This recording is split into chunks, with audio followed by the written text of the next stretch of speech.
오늘도 주의 전에 기쁜 마음으로 예배하러 오신 우리 성도님들을 축복합니다. 오늘은 특별히 맥주 감사 주일로 우리 하나님께 예배 드립니다. 우리 다 같이 자리에서 일어서서 묵상기도 드리심으로 맥주 감사 주일 예배를 하나님께 드리겠습니다.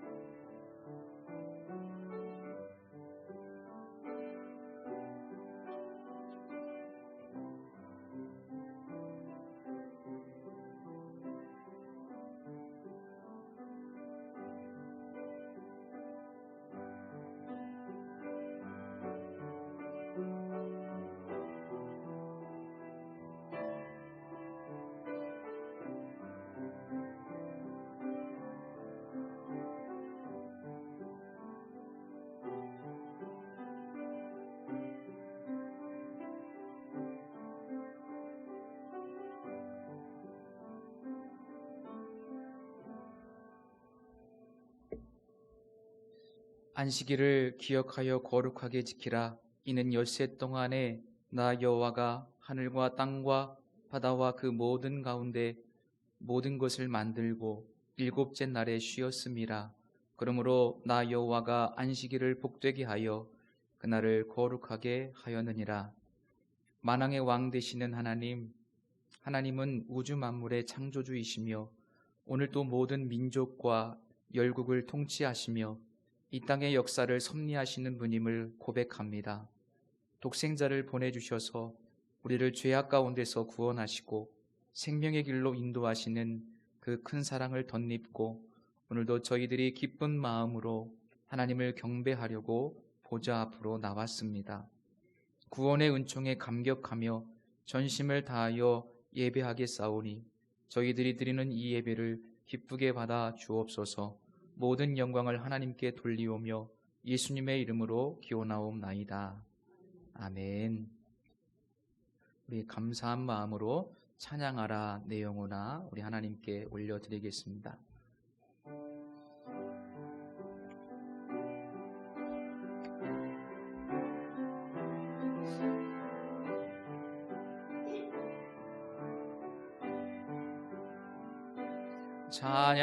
찬양하라 내 영혼아 찬양하라 내 영혼아 내 속에 있는 것들아 다 찬양하라.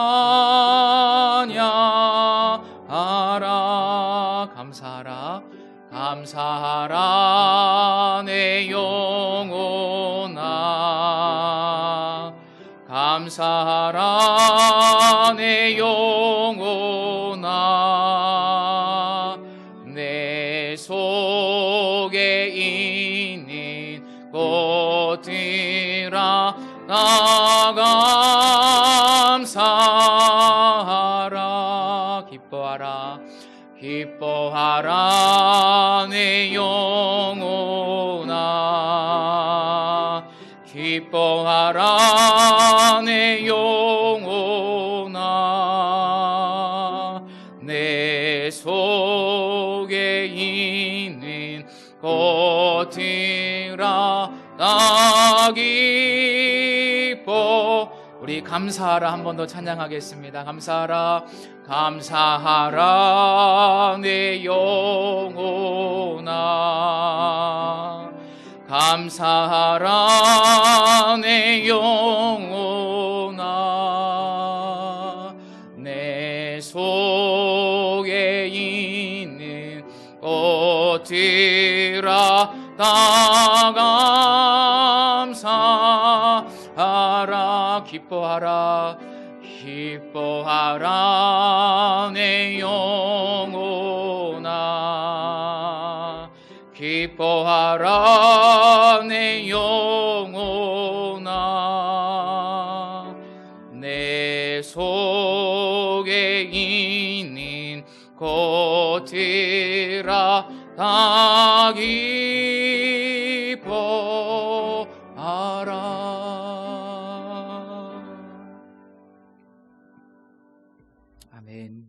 마음의 고백을 담아 사도신경으로 신앙 고백 드리겠습니다. 나는 전능하신 아버지 하나님 천지의 창조주를 믿습니다. 나는 그의 유일하신 아들 우리 주 예수 그리스도를 믿습니다. 그는 성령으로 잉태되어 동정녀 마리아에게서 나시고 본디오 빌라도에게 고난을 받아 십자가에 못 박혀 죽으시고 장사된 지 사흘 만에 죽은 자 가운데서 다시 살아나셨으며 하늘에 오르시어 전능하신 아버지 하나님 우편에 앉아 계시다가 거기로부터 살아있는 자와 죽은 자를 심판하러 오십니다. 나는 성령을 믿으며 거룩한 공교회와 성도의 교제와 죄를 용서받는 것과 몸의 부활과 영생을 믿습니다. 아멘. 우리 벌써 1년의 반이 훌쩍 지나갔습니다.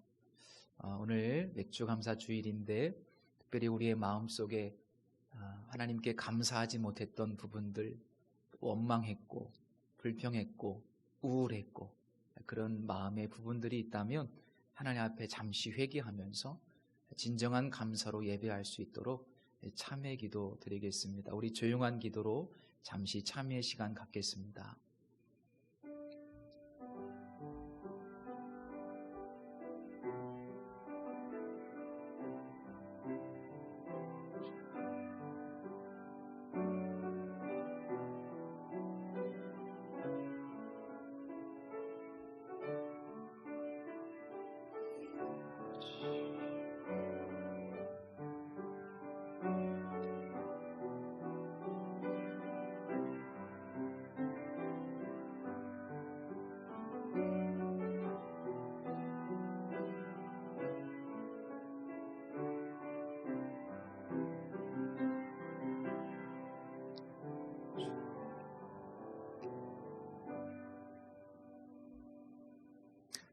여호와께서 말씀하시되 오라 우리가 서로 변론하자.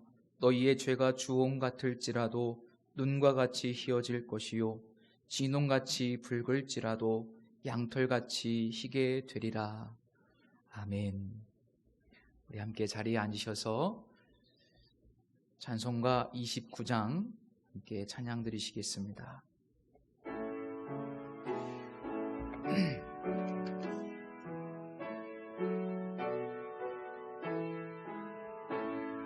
성도여 다 함께 할렐루야 아멘. 주 찬양하여라 할렐루야 아멘. 주 보좌 앞에서 택하신 은혜를 다 찬송하여라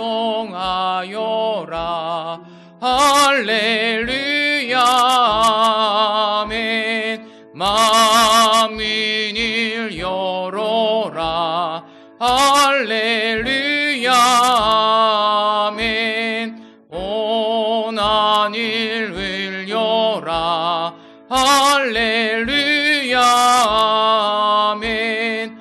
인도자 되시며 친구가 되신 주 그 사랑 끝없다 할렐루야 아멘. 주 찬양하여라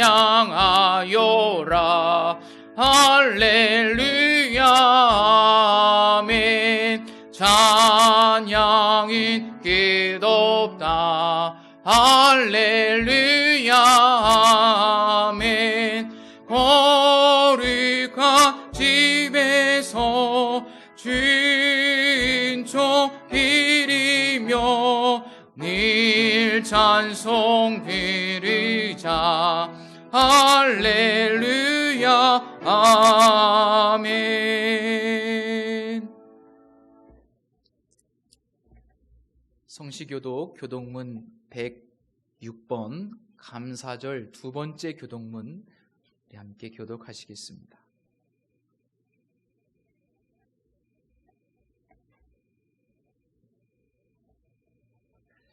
할렐루야. 우리 하나님을 찬양하는 일이 선함이요 찬송하는 일이 아름답고 마땅하도다.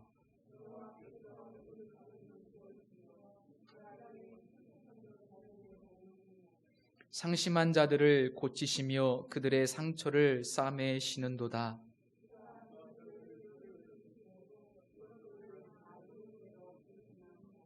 우리 주는 위대하시며 능력이 많으시며 그의 지혜가 무궁하시도다.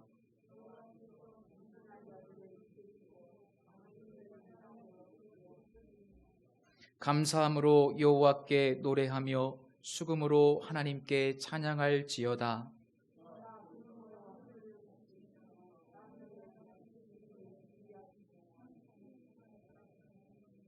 들짐승과 우는 까마귀 새끼에게 먹을 것을 주시는도다.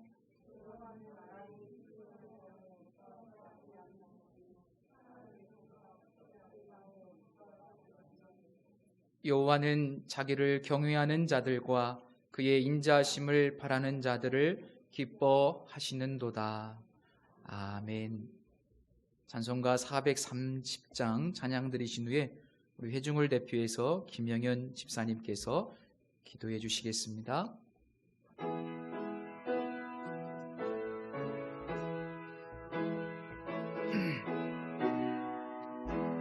주와 같이 길 가는 곳 즐거운 일 아닌가. 우리 주님 걸어가신 발자취를 밟겠네. 한 걸음 한 걸음 주 예수와 함께 날마다 우리 걸어가리.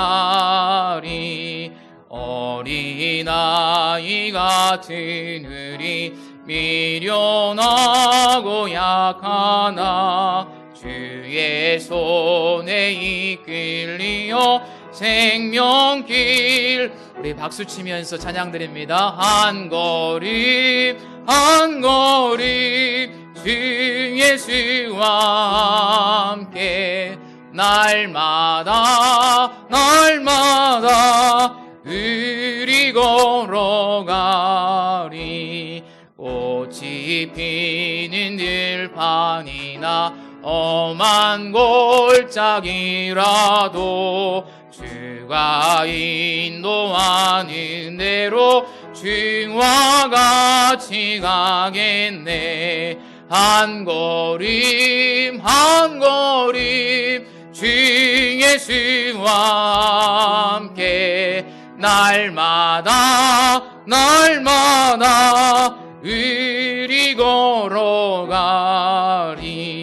옛 선지자의 녹같이 우리들도 천국에 들려 올라갈 때까지 주와 같이 걷겠네. 한 걸음 한 걸음 주 예수와 함께 날마다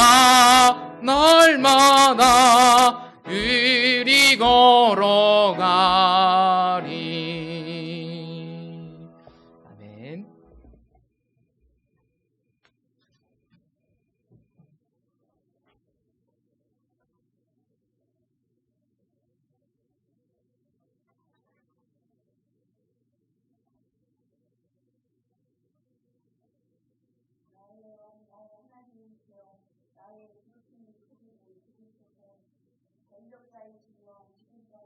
하나님께서 전지전능하시어 저희들의 생사복을 주관해 주시오니 찬양과 기도로 말씀에 사로잡혀 영광과 존귀로 여호와 하나님을 경외하옵고 사랑하옵니다.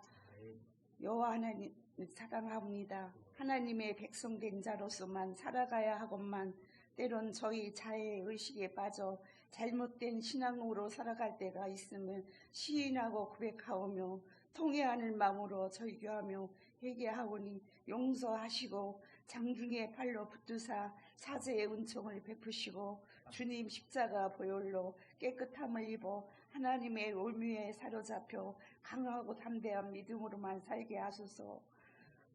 오늘 이 주일 맥주를 맞아 지나온 일들을 무한 감사드리오며 풍성한 감사의 열매를 맺게 하소서. 주님 다시 오실라마 학수고대하며 영원히 꺼지지 않는 기름등불 항상 준비케 하사 기쁨으로 신랑 되신 주 예수님을 맞이할 수 있는 저희들 되게 하소서. 능력의 왕 하나님의 도움으로 비전재단에 안우성 목사님을 모시고 맥주적 예배를 드릴 수 있게 하시오니 더욱 감사드립니다. 달고도 오묘한 꿀같이 단 말씀을 주실 때마다 아멘 하답게 하시고 우리가 살아가는 터전의 기초로 삼아 수확의 열매가 창택케 하실 줄 믿습니다. 허락하신 목사님께 항상 성령의 두루마리를 입히사 능치 못할 일이 없게 하시옵소서. 이 비전 재단이 지금은 연약하고 부족할지라도 하나님 들어쓰시면 능치 못함이 없음을 믿고 간구하오니 창택케 되실 줄 믿습니다. 사랑의 공동체 되는 비전에 항상 임하시고 앞장서 인도하시며 성도들의 삶의 현장마다 임마누엘 하나님 되시고 여호와니시하게 하소서. 저희들의 죄를 대속하신 주님 공로 힘입어 거룩하신 주 예수 이름 받들어 기도 올리옵나이다. 아멘.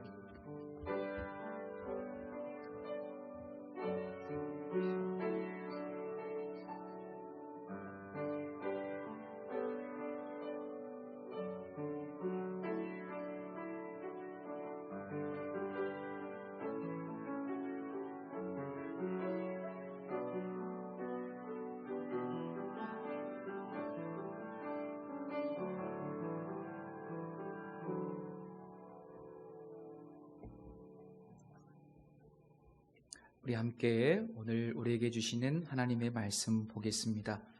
데살로니가 전서 5장 18절 신약 333면입니다.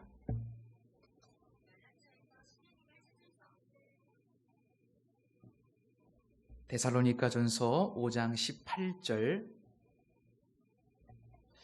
한 절 말씀입니다. 우리 다 같이 한 목소리로 이 성경 말씀 봉독해 올리겠습니다. 범사에 감사하라. 이것이 그리스도 예수 안에서 너희를 향하신 하나님의 뜻이니라. 아멘. 기도하겠습니다. 사람이 떡으로만 사는 것이 아니고 하나님의 입으로부터 나오는 모든 말씀으로 살기에 또 이 말씀이 하나님이심을 믿기에 우리의 영혼이 마치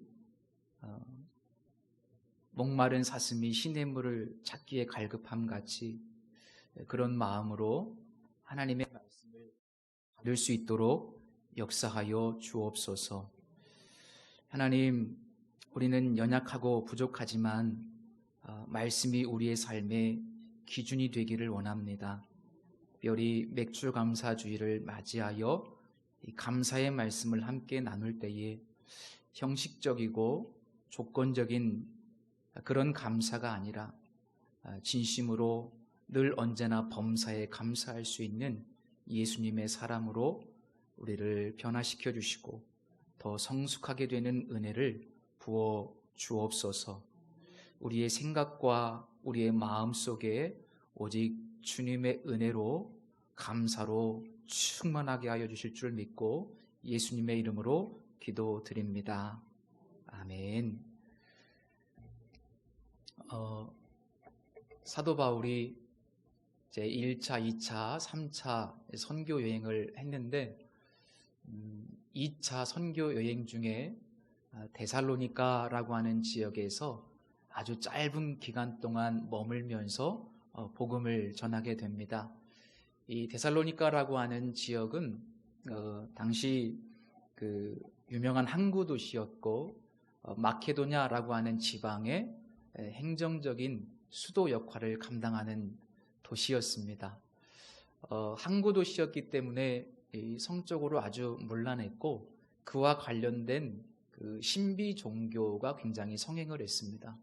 그리고 뿐만 아니라 소위 임페리얼 컬트라고 하는 그 로마의 황제를 숭배하는 그런 숭배 사상이 그 어느 지역보다도 굉장히 성행했던 곳이기도 합니다.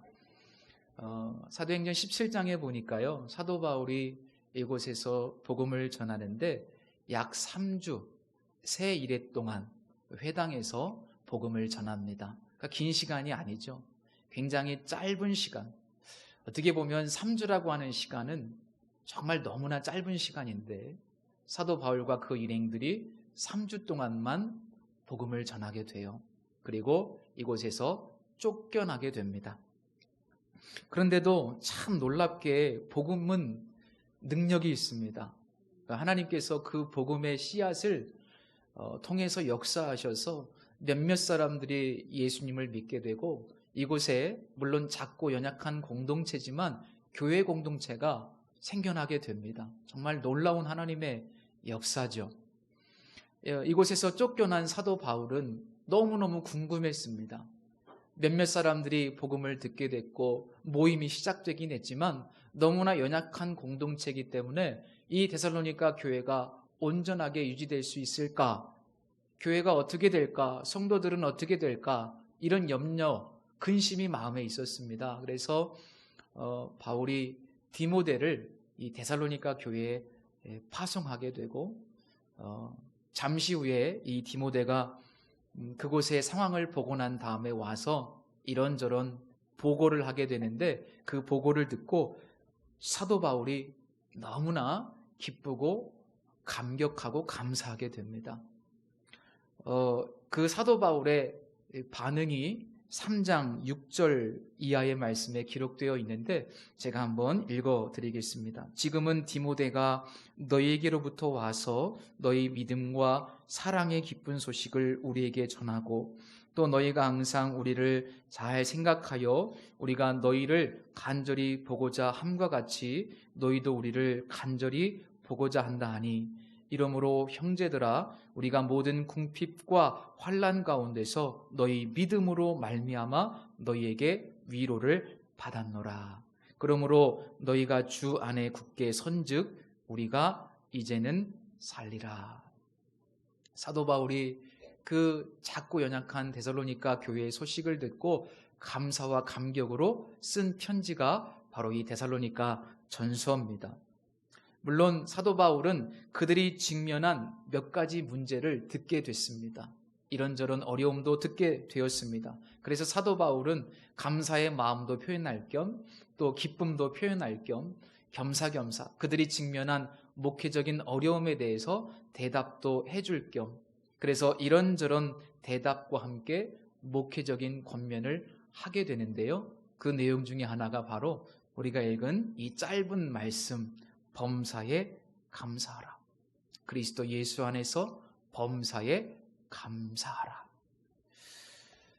우리가 이 말씀 너무나 잘 아는 말씀이잖아요. 범사에 감사하라. 그런데 당시 이 데살로니가 교회 공동체가 직면한 문제들을 보면 결코 이 문제들이 만만치 않습니다. 결코 가볍지 않습니다. 이런저런 어려움이 많이 있었던 것을 봅니다. 우선 이렇다 할 교회에 지도자가 없었습니다. 지도자가 없어요. 너무 짧은 기간이었기 때문에 훈련된 성도들도 없었고 그들에게 복음을 전해주었던 소위 개척자인 사도 바울도 쫓겨난 상황입니다. 그들을 떠난 상황입니다. 이뿐 아니라 또 다른 문제들도 있었는데 가장 큰 문제는 예수님을 믿기 시작하면서 예수님을 믿는다는 이유 때문에 이제 성도들이 박해를 받기 시작했다는 겁니다. 로마의 황제 숭배를 부인하고 예수가 주인이고 예수가 왕이고 예수가 통치자라고 고백하는 그 순간부터 이제는 박해가 시작되는 겁니다. 우리 대부분은 이 시대에 살아보지 않았기 때문에 이 박해가 얼마나 무시무시한지 얼마나 힘든 것인지 잘 모릅니다. 그런데 사도 바울은 데살로니가 교인들이 당하는 이런 어려움을 환난이라는 표현으로 씁니다. 환난을 너희가 당하고 있다. 그만큼 이 성도들이 당하는 고통, 핍박은 이루 말할 수 없는 고통이었던 것을 봅니다. 이제 연약한 교회인데 예수를 믿기 시작하면서부터 당하는 이 핍박 뿐만 아니라 그들은 아직 믿음의 뿌리가 깊지 않았기 때문에 신학적으로도 혼란스러운 점들이 많이 있었습니다. 한 가지 예를 들자면 예수님이 곧 오실 것이다, 이런 임박한 주님의 재림에 대한 기대감이 있었기 때문에 당장 지금 내가 삶을 어떻게 살아야 되는지, 이제 주님 다시 오시면 내가 어떻게 살아야 되는지, 이런 삶에 대한, 사실은 이것은 신학적인 문제죠. 이런 혼란스러움도 이 데살로니가 교회에 있었습니다. 이런저런 크고 작은 어려움, 또 안팎으로 어려움, 이런 어려움들이 있었는데 사도 바울은 그럼에도 불구하고 이 교회를 향하여 모든 상황에 대해서 감사하십시오. 이것이 그리스도 예수 안에서 당신들을 향하신 하나님의 뜻입니다. 모든 상황에 감사하십시오. 이렇게 권면하는 것을 봅니다. 우리가 이 말씀을 읽고 또 이 말씀을 들으면 그런 생각이 들지 않습니까? 어떻게 우리가 사람인데 모든 상황에 감사할 수 있습니까? 어떻게 좋지 않은 일들도 우리 삶에 너무나 많은데, 감사할 수 없는 일들도 참 많은데 우리가 이런 상황 속에서 어떻게 다 감사할 수 있습니까? 이런 의문이 들지 않습니까? 특별히 데살로니가 교회 교인들은 그 예수 믿는다는 것 때문에 정말 외부적인 박해가 심해요. 고통스럽습니다. 그런데 어떻게 그런 상황 속에서도 범사에 감사할 수 있겠습니까? 이런 의문이 들 수밖에 없습니다. 사실 우리도 마찬가지지 않습니까? 저 역시도 하나님 앞에 내가 이런 상황인데 어떻게 하나님 제가 감사할 수 있습니까? 그런 마음이 들 때가 너무나 많았습니다. 우리나라뿐만 아니죠. 이 코로나19 바이러스로 인해서 전 세계적으로 얼마나 힘든 상황입니까? 우리나라도 벌써 1년 반이 넘었어요. 이런 상황들이 얼마나 힘들어요. 근데 어떻게 우리가 이런 상황 속에서도 감사할 수 있습니까? 어떤 분들은 또 건강 때문에 너무나 고통스러운 시간들을 보내요. 우리 성도님들 가운데. 그런데 어떻게 그렇게 몸이 아프고 힘든데 감사할 수 있습니까? 어떤 분들은 경제적으로 너무나 고통스러운 상황에 처한 분도 계셔요. 그런데 어떻게 그렇게 어려운데 감사할 수 있습니까? 또 어떤 분들은 이런저런 관계 때문에 어려움 당하시는 분들도 계시더라고요. 정말 밤잠을 못 주무실 정도로 그렇게 고통스러운 분들이 우리 성도님들 가운데 계셔요. 그런데 어떻게 감사할 수 있어요? 우리 성도님들이 저에게 이런저런 이야기를, 고민거리를 털어놓으셨을 때 제가 모든 상황에 그래도 감사하십시오. 그러면 목사님, 지금 제가 감사하게 생겼습니까? 네? 그런 말은 누가 못합니까? 이렇게 화를 낼 수도 있는 분들도 계실 겁니다. 이게 쉽지 않아요.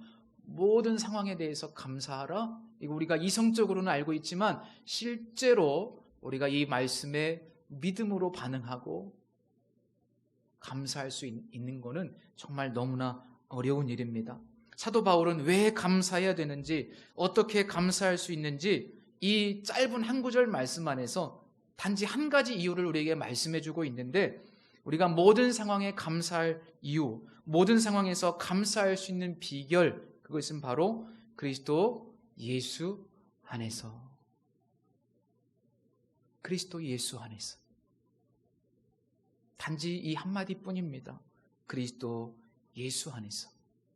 이 말씀 안에서 우리는 예수 믿는 사람들의 감사와 예수 믿지 않는 사람들의 감사의 차이점을 발견할 수 있습니다. 그리스도 예수 안에서. 오래전에 그 리더스 다이제스트라고 하는 잡지에서 로빈슨이라는 사람의 이야기를 읽은 적이 있습니다. 이분은 트레일러 운전수였습니다. 트레일러 운전수였는데 어느 날 운전을 하다가 갑작스럽게 교통사고를 당해서 큰 사고를 당했을 뿐만 아니라 그 사고의 후유증으로 시력마저 상실하게 됩니다. 두 눈이 보이지 않게 되는 겁니다. 너무나 갑작스러운 사고를 당한 것도 굉장히 불행한 일이고, 이 일을 하지 못하면 생계가 막막하기 때문에 이것도 불행한 일이고, 그런데 엎친 데 덮친 격으로 이 두 시력마저 상실했기 때문에 이건 굉장히 정말 청천벽력과 같은 엄청난 시련입니다. 그런데 이 책에 보니까요, 이 로빈슨이라고 하는 분은 그렇게 교통사고를 당하고도 또 시력을 상실했음에도 불구하고 매일 자기 집 잔디밭에 앉아서 하나님께 감사의 기도를 드렸다는 겁니다. 매일 감사의 기도를 드렸다는 거예요. 그분은 이렇게 감사를 드렸답니다. 하나님, 그래도 나의 목숨을 건져주신 것을 감사합니다. 나의 눈이 지금 이렇게 됐지만 그럼에도 불구하고 이것 때문에 내가 하나님 앞에 기도하고 하나님 앞에 가까이 갈 수 있게 된 것을 감사합니다. 이렇게 매일 저녁마다 40일 동안 기도를 드렸는데, 감사의 기도만 드렸는데 놀랍게도 그의 눈이 치료되는 기적을 경험하게 됩니다. 시력이 돌아오는 겁니다. 정말 놀라운 기적이죠.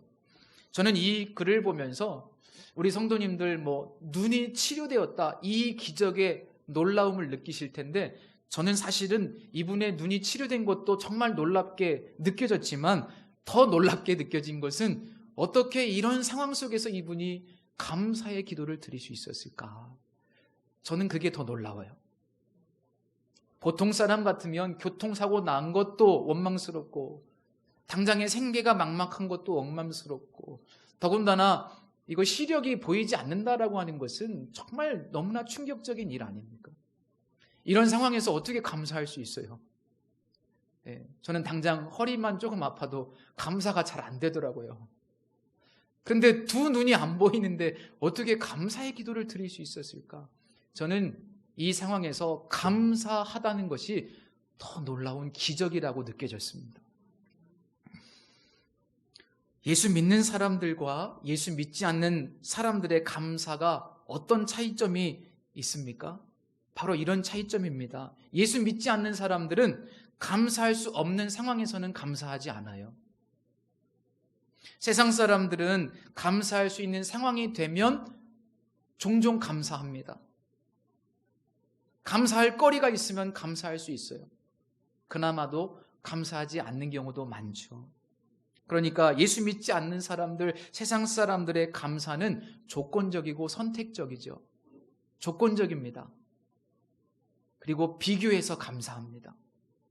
그리고 선택적으로 감사합니다. 뭐가 잘 됐기 때문에 감사하고, 돈을 많이 벌어서 감사하고, 이런저런 조건들 때문에 감사하는 경우가 많아요. 그게 세상 사람들의 감사예요. 그런데 예수님을 믿는 사람들은 어떻습니까?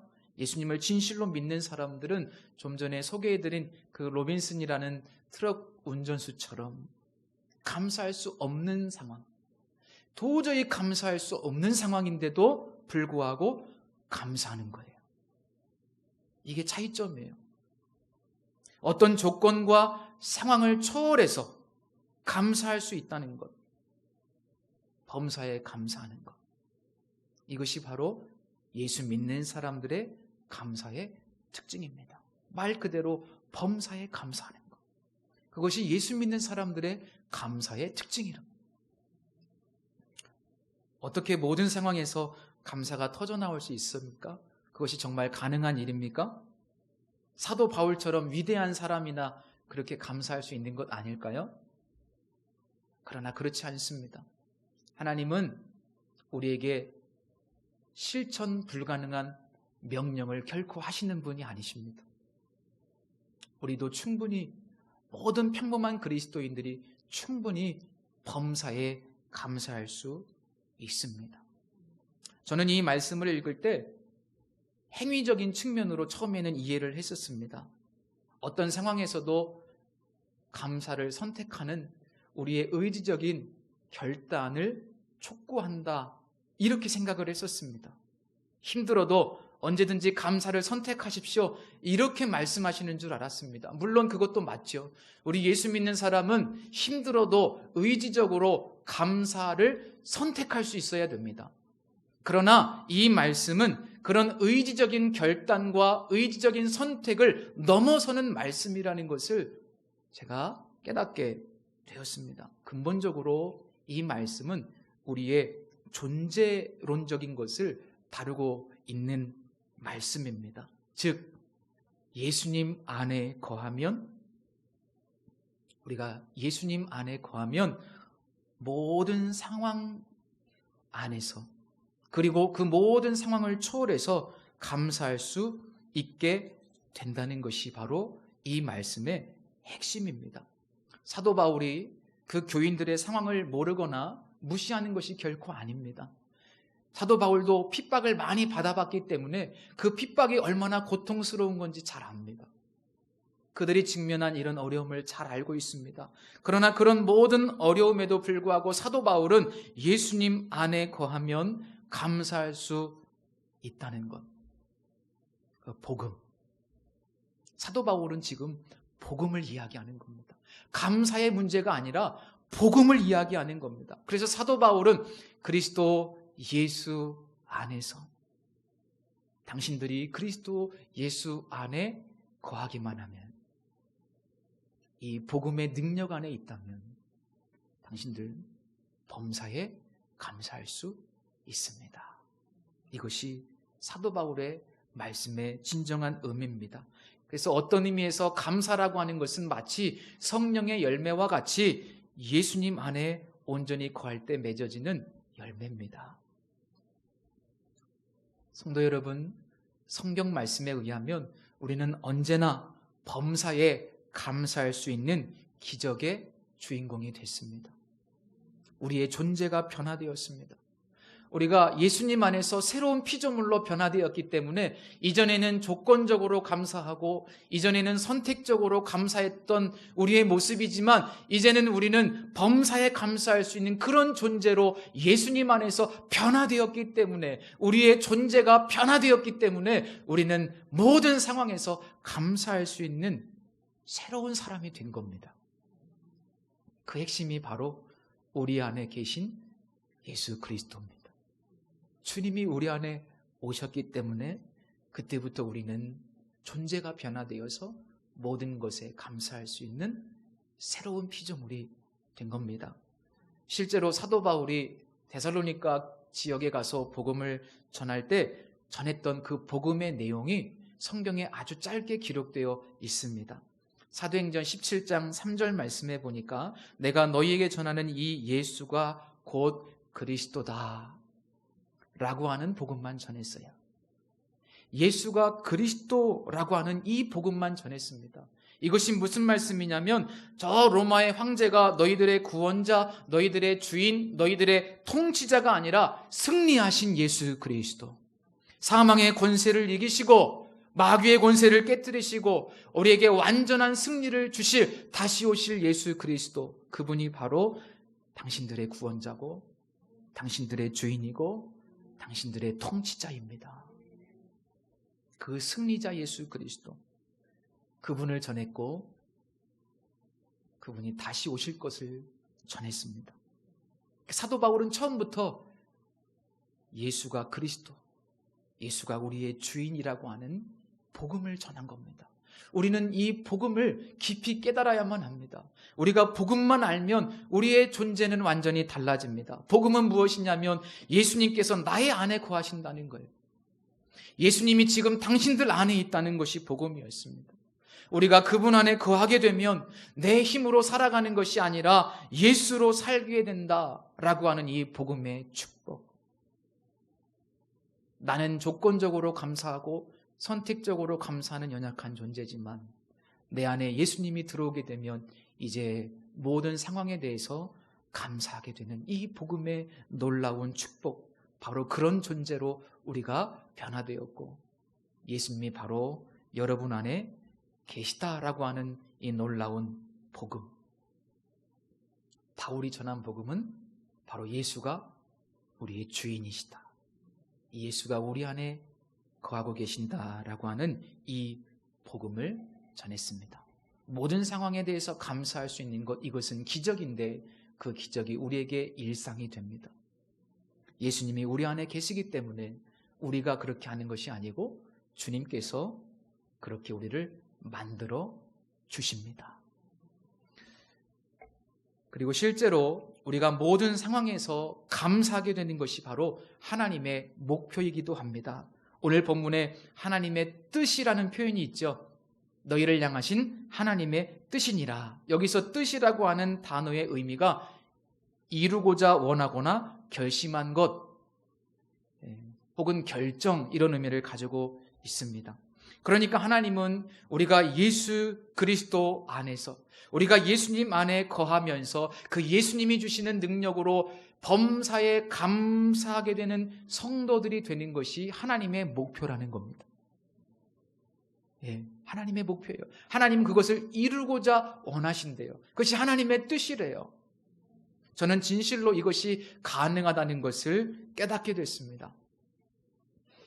선한 목자교회 유기성 목사님께서 예수를 바라보라, 이런 책을 썼습니다. 간증문 형식의 책인데요, 제가 이 책을 오래전에 읽고 정말 큰 은혜를 받았습니다. 소위 예수 동행 일기를 쓰시면서 수년 동안 예수님과 친밀하게 동행하신 삶의 결과를 10가지로 기록해 놓으셨어요. 이분은 그런 말씀을 늘 하시죠. 우리가 24시간 주님과 동행하자. 근데 이분이 그렇게 친밀하게 예수님을 바라보고 늘 예수님을 바라보는 그런 삶을 추구하셨던 삶의 결과를 10가지로 정리해 놓으셨는데 한번 읽어드릴게요. 첫 번째, 은밀한 죄가 없어진다. 두 번째, 혼자 있어도 무절제해지지 않는다. 세 번째, 거짓말이 없어진다. 네 번째, 혈기나 성질, 지나친 농담이 없어진다. 다섯 번째, 두려움과 염려가 사라진다. 여섯 번째, 교만하지 않게 된다. 일곱 번째, 무시로 기도하게 된다. 여덟 번째, 말씀 묵상이 깊어진다. 아홉 번째, 어떤 상황에서도 기쁨과 감사가 넘친다. 어떤 상황에서도 자연스럽게 기쁨과 감사가 넘친다. 열 번째, 자아의 죽음을 받아들이는 것이 어렵지 않게 되었다. 이 10가지 내용이 바로 더 있겠죠, 물론. 그런데 이 10가지로 정리한 내용이 그 목사님께서 정말 소위 24시간 예수님을 바라보는 그 마음의 결단과 예수 동행 일기를 쓰면서 예수님을 바라보았던 삶의 놀라운 결과들을 보면서 저는 깜짝 놀랐습니다. 예수님이 우리 안에 계시다라고 하는 이 사실, 이 복음이 이렇게 엄청난 능력이 있구나. 예수님이 능력이구나. 이것이 가능한 일이구나. 저는 이 사실이 굉장히 놀라웠습니다. 그러면서 저도 이 부분에 대해서, 이 복음에 대해서 관심을 갖기 시작했어요. 목사이지만 이 복음에 대해서 잘 몰랐던 겁니다. 많은 분들이 예수 믿으면 구원받는다는 복음만 알아요. 그런데 복음은 그것을 넘어섭니다. 우리의 모든 존재를 변화시킵니다. 모든 상황에 감사하게 만들어줍니다. 우리가 나는 죽고 내 안에 계신 예수님을 바라볼 때 이 복음 안에 거하게 되면 이상하게도 마음속에서 감사와 막 평강이 넘쳐 흐르게 됩니다. 이거는 열매입니다. 내가 그렇게 의지적으로 노력해서 되는 게 아니고요, 주님 안에 거하게 되면 주님께서 내 안에서 기쁨을 주세요. 감사가 넘치게 돼요. 이건 열매입니다. 그리고 이것이 바로 하나님께서 우리 모두에게 원하시는 목표이고 그리스도 예수 안에서, 즉 예수님 한 분만으로 충분히 가능한 일이에요.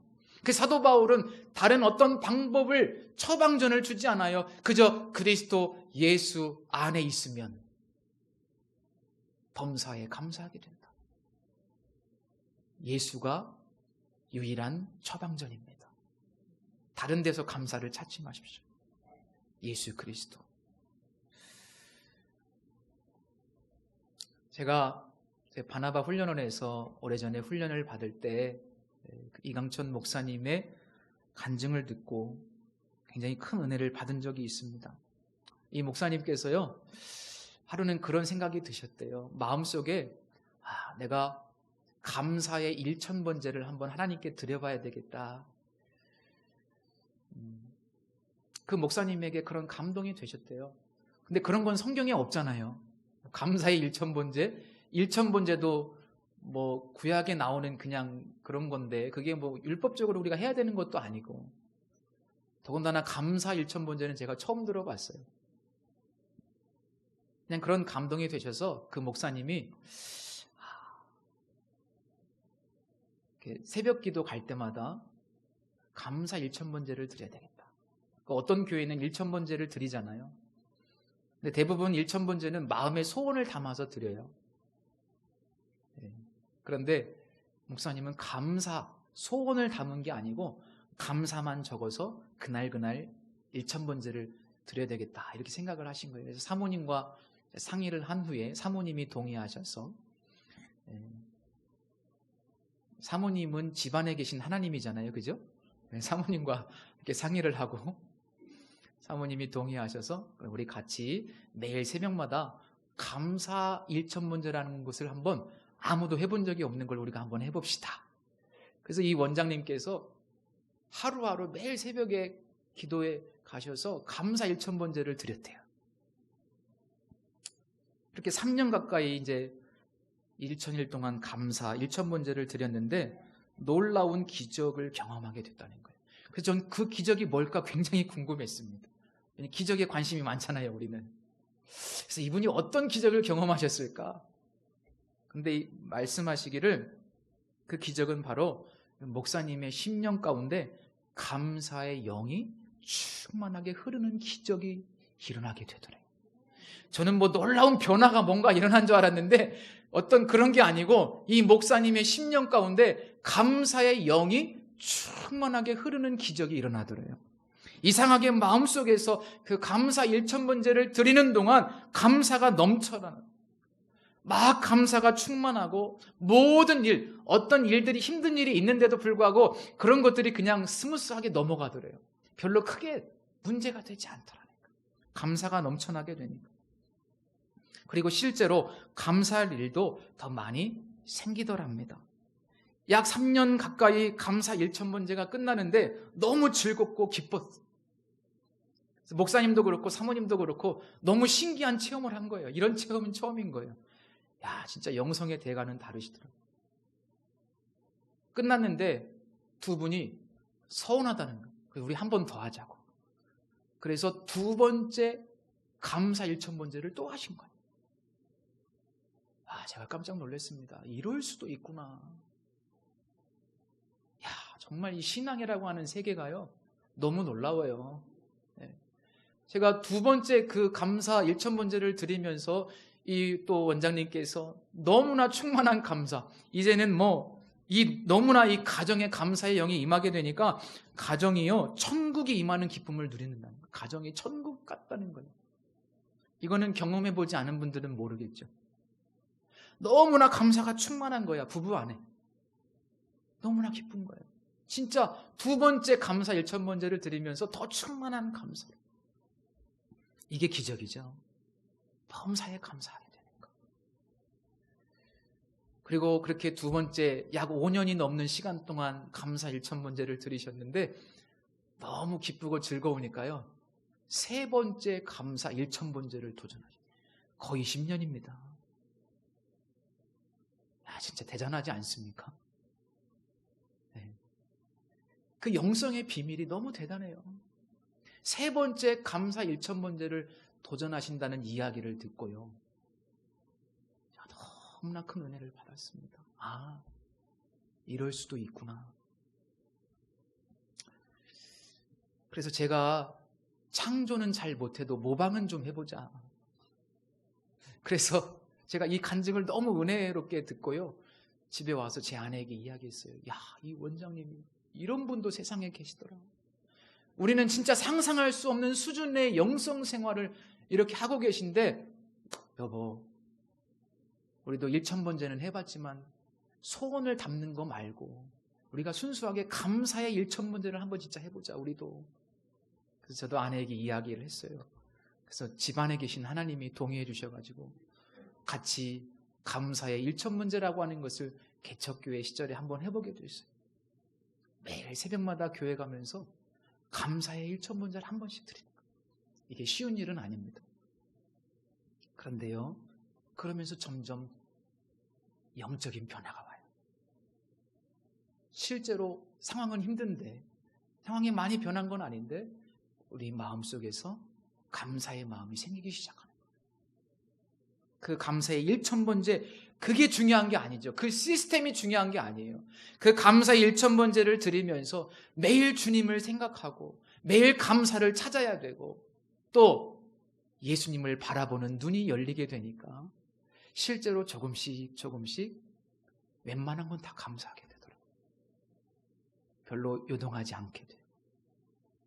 모든 상황 속에서 감사하려고 하고 마음속에서 그렇게 은혜가 충만하게 일어나는 거예요. 그래서 저도 굉장히 신비한 일을 경험했어요. 실제로 감사 일천번제를 드리면서 하나님께 매일 감사의 제물을 드릴 때 하나님께서 저희의 삶에 더 많은 감사의 일들도 허락해 주셨습니다. 말로 표현할 수 없습니다. 제가 오늘 감사의 비밀을 말씀드렸어요. 그 비밀은 예수 그리스도예요. 예수 그리스도. 제가 연초에 로고스 앤 라이프 선물해 드렸죠. 그것만 잘하셔도 진심으로 마음을 담아서 매일 감사의 제목들을 찾아보기만 해도 우리 마음속에 감사의 영성이 흐르게 돼요. 잘 아시고 계신지 모르겠어요. 사도 바울은 골로새서 2장에서 이렇게 말씀하고 있습니다. 그러므로 너희가 그리스도 예수를 주로 받았으니 그 안에서 행하되 그 안에 뿌리를 박으며 세움을 받아 교훈을 받은 대로 믿음에 굳게 서서 감사함을 넘치게 하라. 너희가 예수를 주로 받았으니 감사함이 넘치게 하라. 예수 그리스도를 주로 받았다면 주님이 진짜 내 안에 계시고 이게 믿어지고 내가 주님 안에 거하고 주님과 친밀한 교제를 누리면 모든 상황 속에서 감사함이 넘치게 될 줄로 믿습니다. 내 안에서 그렇게 감사형이 충만하게 되면 어느 찬양의 고백처럼 응답하신 기도 감사, 거절하신 것 감사, 길가의 장미꽃 감사, 장미 가시도 감사, 아픔과 기쁨도 감사, 절망 중에도 위로 감사. 이렇게 우리도 고백할 수 있지 않을까 싶습니다. 예수님 한 분이면 충분해요. 우리가 복음의 능력이 있다는 것이 가장 큰 축복입니다. 그 안에서 범사에 감사할 수 있기를 축복합니다. 그것이 하나님의 목표입니다. 기도하겠습니다. 예수님, 우리를 구원해 주실 뿐만 아니라 우리와 함께 계셔서 모든 환경과 상황을 초월하여 하나님의 신실하심을 믿을 수 있고 하나님께 감사할 수 있는 은혜를 주신 것 감사합니다. 세상 사람들은 조건 때문에 선택적으로 비교의식에서 감사를 느끼지만 그러나 우리는 오직 예수님 때문에 모든 상황 속에서 감사할 수 있게 되어 그 복음의 능력 아래 살게 됨을 감사합니다. 이제 의지적인 결단도 중요하지만 내 안에 계신 주님, 이 복음의 능력을 더 깊이 누릴 수 있는 우리 성도님들 되게 하여 주셔서 감사의 열매가 주렁주렁 맺히게 하여 주옵소서. 예수님의 이름으로 기도드립니다. 아멘. 날 구원하신 주 감사. 우리 함께 찬양 올려드리겠습니다.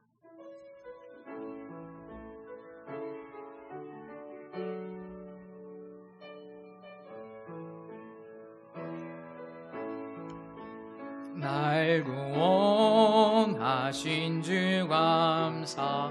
모든 것 주심 감사. 지난 추억이 내 감사 주 내 곁에 계시네 향기로운 봄철에 감사 외로운 가을날 감사 사라진 눈물도 감사 나의 영혼 평안에 응답하신 기도 감사 거절하신 것 감사 헤쳐나온 풍랑 감사 모든 것 채우시네 아픔과 기쁨도 감사 절망 중 위로 감사 측량 못할 은혜 감사 크신 사랑 감사해 길가에 장미꽃 감사 장미가시도 감사 따스한 가정 희망 주신 것 감사 기쁨과 슬픔도 감사 하늘 평안일 감사 내일의 희망을 감사 영원토록 감사해. 우리 함께 같이 기도 드리겠습니다. 이 시간에는 우리 함께 잠시 하나님 모든 상황 속에서 감사할 수 있는 그 복음의 능력 우리에게 이미 다 주셨는데 우리 안에는 다 예수님이 계신데 내가 예수님과 동행하지 못했다면 예수님을 바라보지 못했다면 그 우리의 모든 부족함들을 이 시간 고백하며 예수님 안에서 감사하게 하옵소서. 진짜 감사의 영이 우리 안에 충만하게 흘러 범사에 감사하는 놀라운 그 수준으로 우리를 이끌어 주옵소서. 우리 함께 기도하겠습니다. 하나님 아버지 예수님 안에서 복음의 능력 안에서 내가 모든 상황을 감사할 수 있는 이 놀라운 열매가 우리의 삶에 맺혀지게 하옵소서. 때로는 고통스러운 일도 있었고 원망스러운 일도 있었고 너무나 괴로운 일도 있었지만 예수님 내 안에 계신 예수님 때문에 감사 깊은 심령의 감사가 터져나오는 우리가 될 수 있도록 모든 상황을 초월해서 감사하는 우리가 될 수 있도록 주님 은혜를 부어 주옵소서.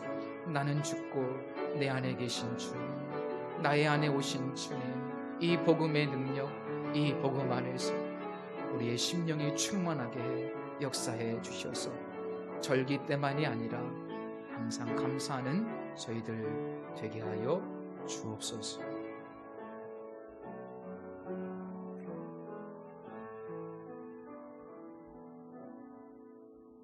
하나님 오직 예수 그리스도 우리에게 예수님을 허락하신 하나님께 감사를 드립니다. 우리의 조건, 환경과 상황을 넘어서서 늘 감사할 수 있고 늘 나눌 수 있고 늘 평안할 수 있는 은혜 주신 것을 감사합니다. 우리가 살아가는 동안 이 복음의 능력 아래 거하게 하여 주옵소서.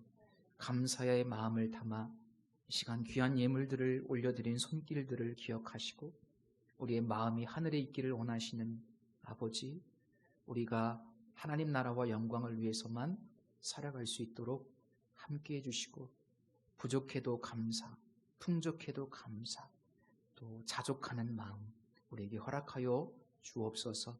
예수님의 이름으로 기도드립니다. 아멘. 우리 주부에 보시면요 광고 몇 가지 드리겠습니다. 오늘 원래 우리 교회를 오랫동안 섬겨주셨던 신청 목사님 모시기로 했는데 갑작스런 좀 사정이 있어서 다음에 함께 한번 모시도록 하겠습니다. 양해를 부탁드리고요. 직원회의가 다음 주 2부 예배 후에 본당에서 진행될 예정입니다. 오랫동안 그 직원회의를 못했는데 우리 성도님들 많이 참여해 주셔서 함께 좋은 의견 나누시면 좋겠습니다. 중보기도 전도특공대 모임은 8월까지 방학이고요. 다음 주 예배당 청소는 이승철 안수집사님 가정에서 섬겨주시는데 함께 하실 분들 오셔도 좋겠습니다. 메가시티 관리단 회의가 다음 주에 또 교회에서 있을 예정이고요. 이번에 계신 강명숙 권사님을 위해서 계속 중보해 주시기를 부탁을 드립니다. 오늘 교회 설립 20주년을 또 맞이하는 날인데 박정화 장로님 가정에서 떡으로 우리 성도님들을 섬겨 주셨습니다. 감사를 드립니다. 우리 다 같이 자리에서 일어서서 찬송가 57장 부르시고 예배를 마치겠습니다.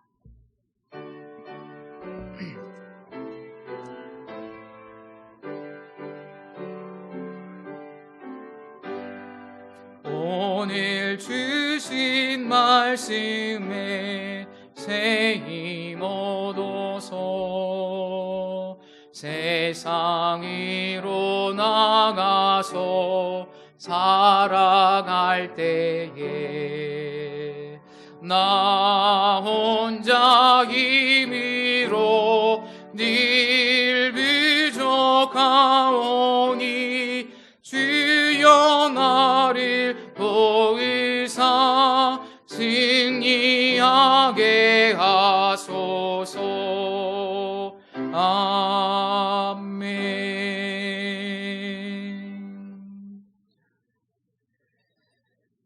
지금은 교회의 머리가 되시는 예수 그리스도의 은혜와 무한하신 하나님의 사랑하심과 성령님의 충만 교통하심이 오직 예수 그리스도 그 복음의 능력으로 모든 상황을 초월하여 감사할 수 있기를 소망하며 예수 그리스도 안에 거하기로 다짐하는 모든 성도들 위해 우리의 가정과 흩어져 있는 우리의 자녀들 머리 위에 이제로부터 영원토록 함께 계실지어다. 아멘.